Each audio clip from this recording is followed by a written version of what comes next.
คลิปเปิดภาพกันยังอยู่น้ำหมอหุงหมอแกงอยู่คือเก่าเนาะพี่น้องเนาะขับมืดเปิดตาแล้วก็ยังได้มาเป็นแม่ครัวคือเก่าพี่น้องเลยบัดนี้รอบกลางคืนบัดนี้พี่น้องเลย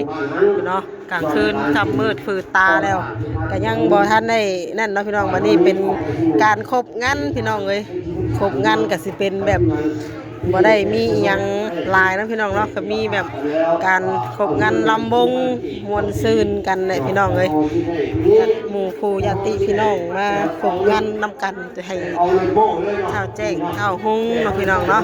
กับทักทายสบายดีและสวัสดีเถื่อเด้อเนาะพี่น้องเนาะเนี่ยพี่น้องหม้อต้มใหญ่ๆนี่ก็บ่แม่นหยังพี่น้องบาชีต้มข้าวเปียกเส้นพี่น้องเลยหรือว่ากล้วยจับมันแหละพี่น้องเลยเนาะพี่น้องเนาะเฮาสิต้มน้ำไว้ซะก่อนมองบ้าไง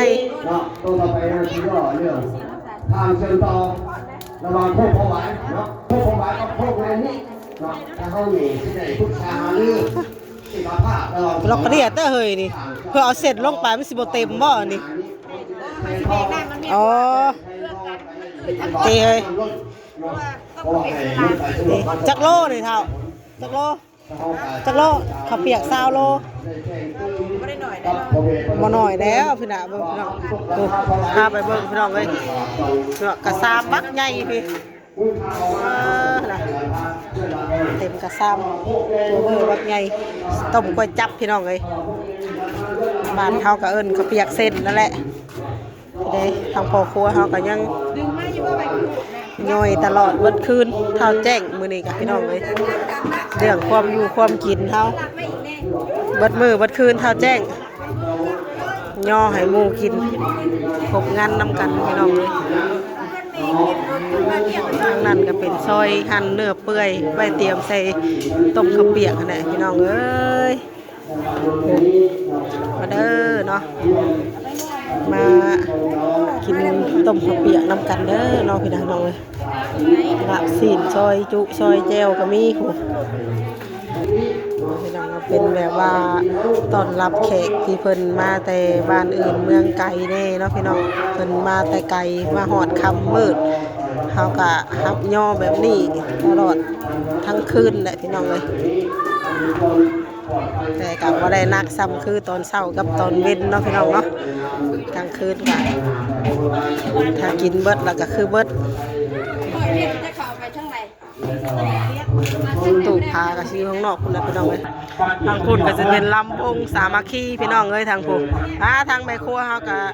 คุณแหละมาแล้วกับเฮ็ดออกไปเสิร์ฟทางนอกคุณนะพี่น้องเนาะคนกับมาหลายยามมาคืนกับพี่น้องเลยคนบ้านเฮาเนี่ยเนาะพี่น้องเนาะมาขบมางานอุ่นเอียนน้ำกันแต่ว่าพื้นที่เอานี่มีลำวงสามัคคี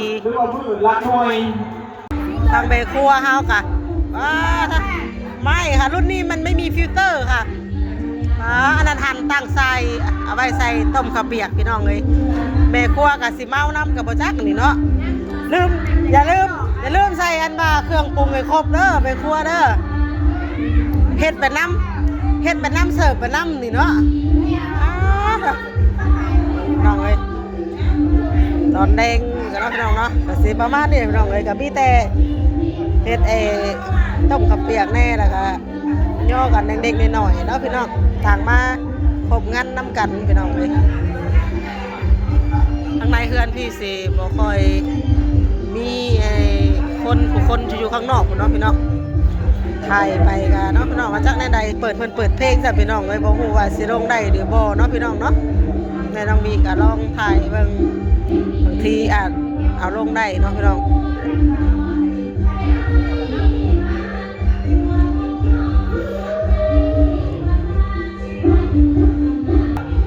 ยังบาดนี่เฮ็ดยังเฮ็ดมอยพักบัวตกลงแก้วโมเมนต์เนาะพักตั้งสาย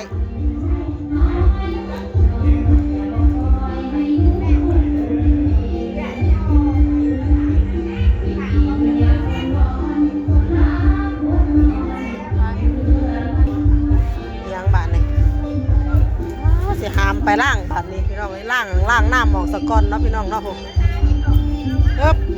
ได้ปะล่ะเฮ้ย บ่อนล่างก็มืดช่ำเนาะเฮ้ยระวังได้เทตรงนี้นะป้าเต้อเนาะจะไปหาซื้อใส่ได้แทนเฮ้ยตลาดตะดีก็ปิดบ่ได้ซ้ำนี่ซ้ำนั่นเลยสะใบนั้นเปื้อนบ่เปื้อนดิเปื้อนก็เอาใบใหม่เลยบ่อนเมียนถ้วยเมียนบวงก็มืดคืออยู่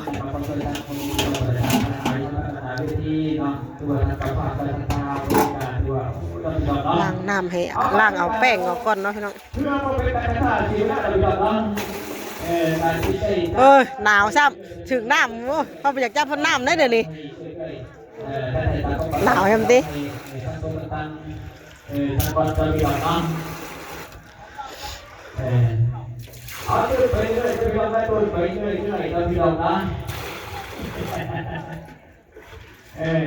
ปัจจัยที่ได้ไหลไปเรื่อยๆก็ที่เราได้บาทเองว่าเหมือนมือนี่เนาะเป็นสีหนาวๆพี่น้องเมื่อคืนนี่ร้อนอยู่เมื่อคืนนี่มือนี่มันมีลมมีอากาศหนาวเลย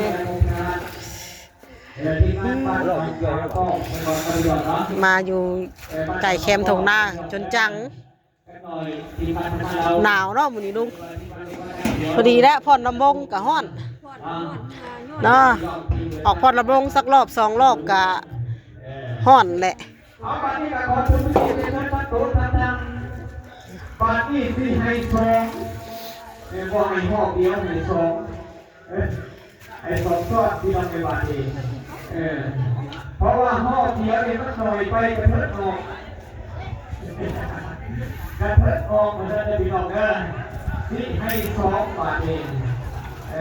ที่ได้ทอดหลายที่มีหลายที่มีออกล่างบ่คือแซ่นี่ล่างก็ซื้อล่างแป้งออกซื้อเนาะต้องทอดหลายถ้าเราบอกว่าทอดหาท่านไม่ทอดอะไรอยู่จ้าแต่จะมีออกเอาไปขอตัวเกียรติท่านหน่วยงานแต่ขอตัวที่ท่านเราลงกระดาษทางที่ท่านมาจากท่านของท่านก็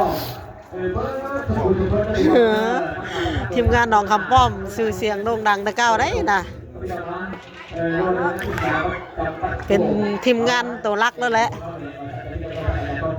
ทีมงานแดนเซอร์เลยเต้น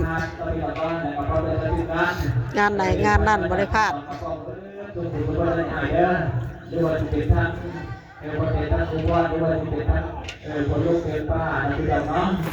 อันแต่ว่าพวกนี้ทั้งคนเองทั้งเขาเองเดียวอันเป็นเฉพาะกับเหตุที่โคตรสุขเขาเปียกกะบ้าพอดีกะละมังบ้าใหญ่ๆพี่น้องเลยต้มแบบนั่นเลยเนาะพี่น้องต้มแบบนี้ก็ซาเบิ่งคนนี่ก็จักสิทั่วบ่ทั่วแล้วนี่พี่น้องเอ้ยจักสิคู่กันหรือบ่แล้วคนหลายเฮงพี่น้องเต็มหมดเลย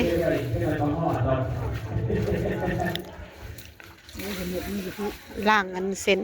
ข้าวเปียกข้าวก้อนล่างเอาแป้งออกสักก้อนเฮ็ดพวกเส้นพวกนี้นี่ป้าเถอะอันไหนนี่แหละจังว่าเนี่ยทั้งคืนน้ำนี่คือเบิ่งจังว่าโอ้ยเอาใส่อีกเอาเส้นลงไปพอดีเต็มป้าเอ้ย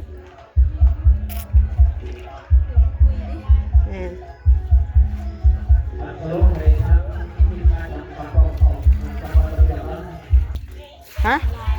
น้ำลายบ่ไปหน่อยนึงก็เต็มแน่น้ำเต็มหม้อแม่จังว่าคือหมอบักใหญ่หมอกับหมออย่าง20ลิตรบ่ได้บ่20ลิตรบ่20ลิตร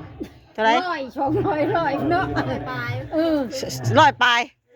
หมอ100 ปลายลิตร20ลิตรใช่หมอน้อยๆลึกหมอนี่น่ะ100 อ๋อหมอใหญ่อันต้มกระเปียกนี่200กว่าพุ่นติฉันแล้วเว้ากับคนบ่ฮู้หยังเว้ากับคนบ่จักเนาะจักอันใด100จักอันใด20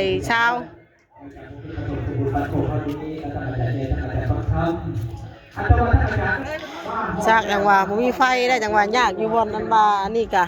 บ่อนล่างถ้วยล่างบวงก็บ่มีไฟน่าจะแล้วจบพุ่นแหละน่าจะเป็นมื้ออื่นพุ่นแหละ การทำหัวโอเคนั่นเองกับกำลังสีเฮ็ดจะพี่น้องได้เอาตอนนี้ก็มอบให้พี่น้องที่ หมอใหญ่พี่น้องเอ้ยแม่น้องวีว่า20ลิตรมันบ่แม่นหมอ20ลิตรเนาะ หมอละรับ200ลิตรบ่ฮะอันนี้เพิ่นว่าให้แบ่งเฮ็ดช่องหมอให้เพิ่นว่าน่ะเพราะว่าย่ามันเต็มเนาะอันนี้อย่างว่าแบ่งเด้อแม่นแล้วได้แบ่งเฮ็ด2หม้อหม้อเดียวบ่เบิดหม้อ200ลิตรบ่พอแบ่งมาใส่หม้ออันหม้อนี่หม้อจัก100ปะ100นึงบ่ตัวนี้100ลิตร100ลิตร200ลิตรเต็มมันล้นรวมกันพอดี300ลิตรป้าตะเนาะเลยสิว่าเอาไปเอ็นเทถิ่มในกระเรียเนาะอันนี้ก็จะเป็นต้นโต เอาไปวางไปแต่ว่าพี่น้องเราพี่น้องนะแต่เราพี่น้องทั้งหมดหัวของเหรียญปัจจัยสี่ห้อทั้งโอ้ยสมเลยมาแล้วก็เลยหัวถูกทางเลยกฎหมายเขาพี่น้องตัวได้ก่อนแต่ที่พี่น้องได้ดีทั้งพวกเขาเราอย่าว่างเนาะ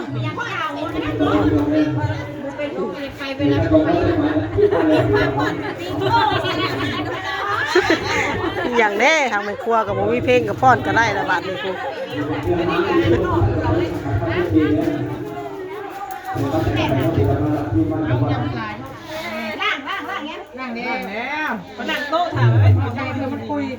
บ่ได้แม่ครัวน่ะบ่ได้ไปยายไปโต๊ะได้มากินเองเด้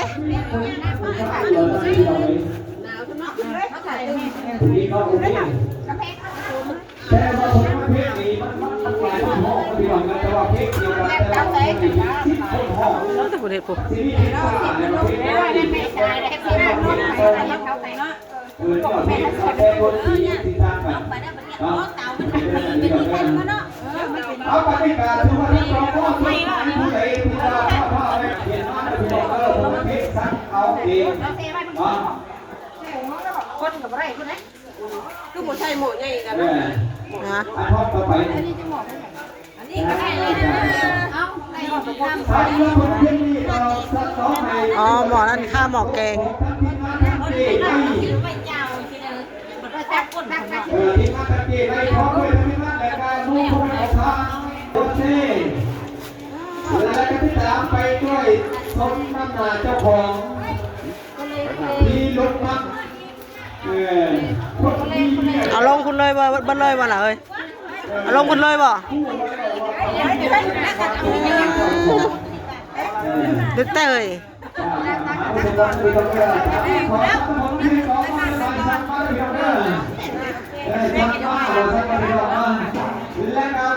น้องที่ทางมาจากทางแขกพมรสักหน่อยก็พี่น้องก็นี่ในเต็งน้ำของประเทศพี่น้องมาจากแขกพมร เอ้าจะมาเกี่ยวคักแท้เอ้ย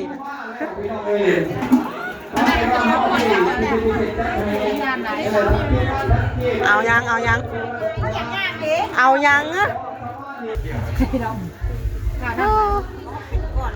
เทกระเที่ยวเจียวลงแบบนี้เลยพี่น้องเลยชาวเฮากินเทื่อเฮ็ดกินน้ำเบื่อน้ำซ่านบ้านเฮาก็สิใส่เทื่อละถ้วยละถ้วยเอาเนาะพี่น้องแต่นี่ว่าแบบว่ามันหลายพี่น้องเลยมีหยังก็คือเอาลงบัดเดียวเลยโอ้ยแม่ครัวเอ้ยใส่ครบอยู่บ่เด้เนาะลูกใจนำเด้สิแซ่บอยู่บ่เด้นี่บ่อย่าคุยกันหลายเด้เดี๋ยวน้ำลายมันสิกระเด็นนั่นแหละแซ่บ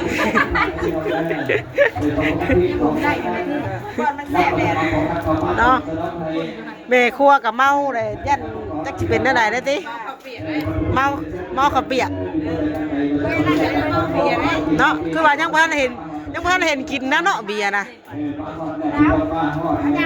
มาสักไปหน่อยละกินผู้ชายเด้อมาย่อเด้อ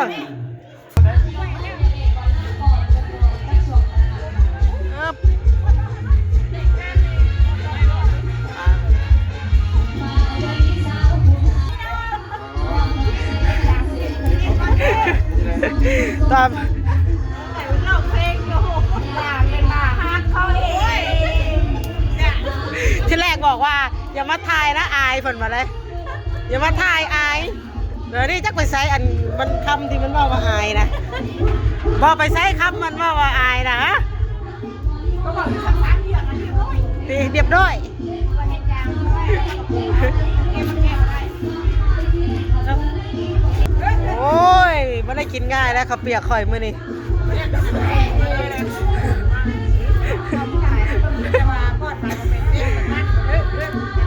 เนาะได้กินง่ายบ่เด้แม่ครัวเอ้ย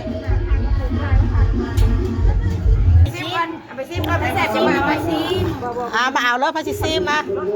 เอา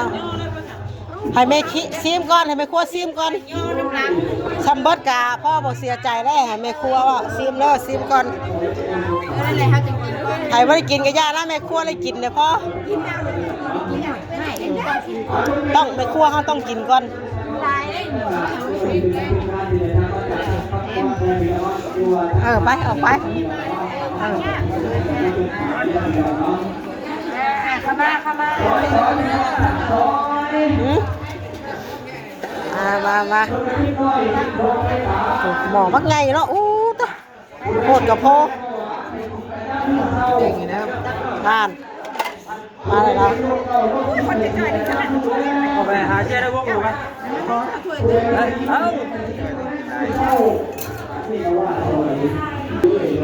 ตั้งยากเนาะเฮ้ยมันบางแน่เป็นเส้นยาวยืดอยู่ก็เกือบไปเด้อแม่นถ้าต้องให้แม่ครัวกินก่อนน่ะจะได้ไปย้ายจะได้มีเฮงไปย้ายไปกินก่อนไปกินอิ่มแล้วจังเอาไปย้ายแบบนี้ไปเสิร์ฟ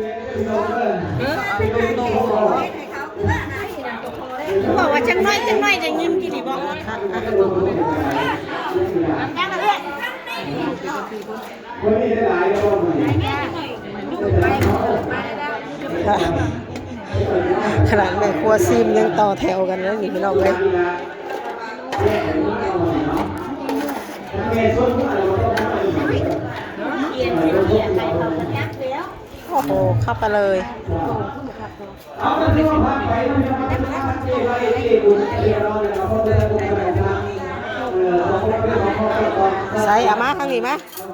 ซีมก่อนมาไปซีมมังกรบันไปซีมก่อนเป็นเลยพี่น้องเป็นวีซีมมันก็นี่นั่นแหละพี่น้องเลยว่าแซ่บพี่น้องเลยพี่น้องเลยแม่น้องบีสิขอโตลาไปก่อนนะพี่น้องเนาะเดี๋ยวสิกินข้าวเปียกได้สิได้ไปหาเสิร์ฟให้แขกอยู่ในงานต่อพี่น้องเลยแบบนี้หาเสิร์ฟให้เพิ่นเนาะเพิ่นพอดลำวงอยู่นอกพี่น้องเลยยันมาเพิ่นเมื่อยเนาะพี่น้องเมลวีขอโตไปแล้วเนาะเดี๋ยวพบกันในคลิปต่อไปเด้อเราคลิปนี้ก็ขอกล่าวคำว่าสบายดีทุกคน